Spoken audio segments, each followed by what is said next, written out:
আচ্ছা, আপনারা আমার কাছে আসছেন হলো আপনাদের আপনার যে ফিমেল পার্টনার ওনার বয়স 42 আর আপনার বয়স কত বাবা?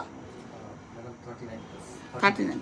আচ্ছা, ওনার হলো আপনার সেকেন্ড ম্যারেজ, আগে একটা বাচ্চা আছে, সে বাচ্চার বয়স 18 বছর, বিয়ে হয়ে গেছে আজকে 4 বছর ধরে আপনারা ট্রাই করতেছেন।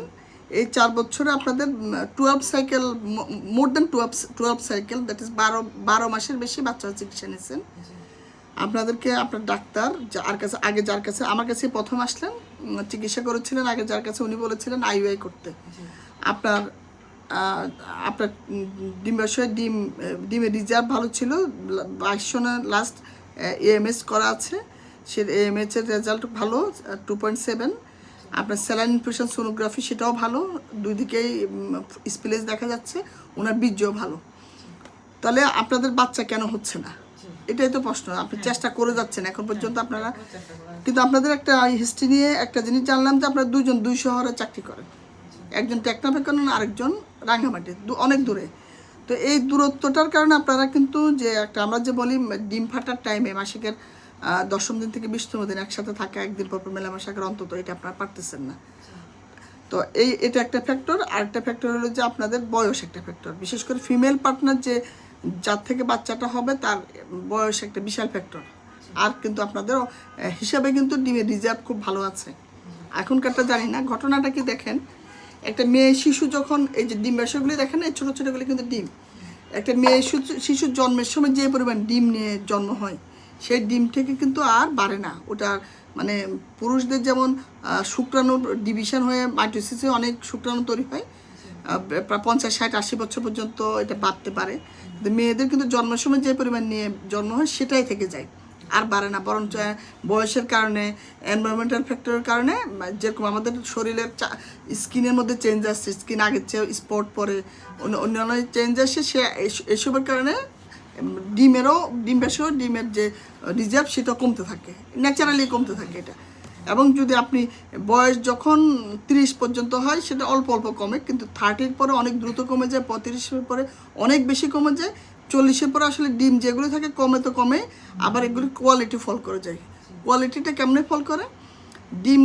ডিম্বাশয় থেকে ডিম যেটা থাকে, এটা তো বললাম না, এটা সেল ডিভিশন, মাইটোসিস আর হয় না, অর্থাৎ বাড়ে না, কিন্তু মিওসিস হয়। তো ওটা কি হয়, যখন শুক্রাণু ডিম্বাণু একসাথে মিলনে একটা বাচ্চা তৈরি করে, ভ্রূণ তৈরি করে, সেই ভ্রূণটা মিওসিস মানে সেল ডিভিশন যখন হয়, এখানে কিন্তু ক্রোমোজোম যেটা, সেটার মধ্যে অ্যাবনর্মালিটি দেখা যায় বয়স্ক ডিমে।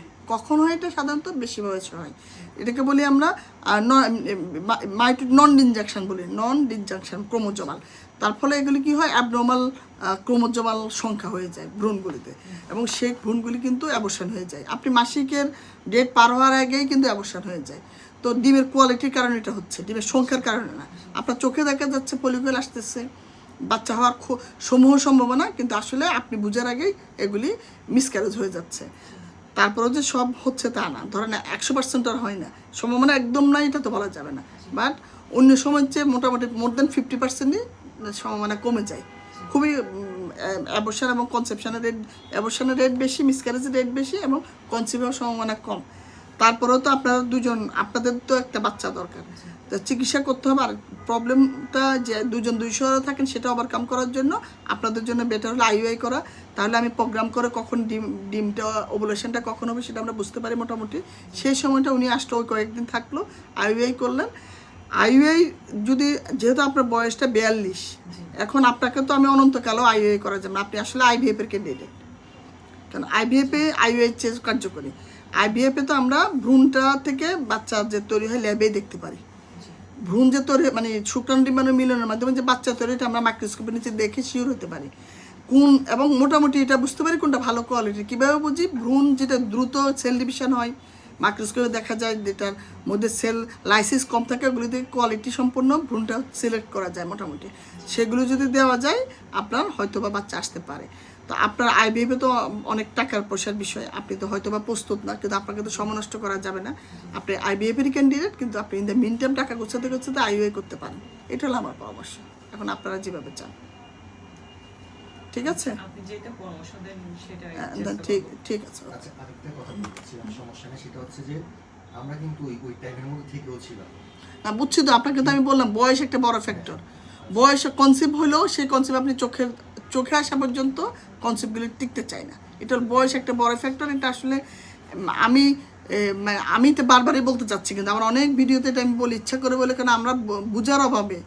আপনি যদি 4 বছর আগে বিয়ে হয়েছে আপনার, 4 বছর আগে যদি একদম অ্যাক্টিভ একটু সিরিয়াস হতেন, 4 বছরের বয়স আরও 40-এর কম ছিল, 38 ছিল, তখনও চেষ্টা করছেন, কিন্তু ইফেক্টিভলি যে যদি বুঝতেন যে বয়স এতবার একটা ইম্পর্টেন্ট ফ্যাক্টর, হয়তো আরও অন্যভাবে চেষ্টা আইভিএফটা তখন করতেন।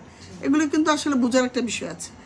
এখন বুঝছেন। এখন শুনেন, আমরা যে যাই বলি, রিজিকের মালিক তো আল্লাহ। আপনার যদি সন্তান রিজিক থাকে যে আপনার দুজনের একটা সন্তান দুনিয়াতে আসবে, বাচ্চা টিকে যাবে ইনশাল্লাহ। চেষ্টা করতে তো দোষ না, চেষ্টা না করলে আফসোস লাগবে পরে, সেই জন্য চেষ্টা করতে হবে।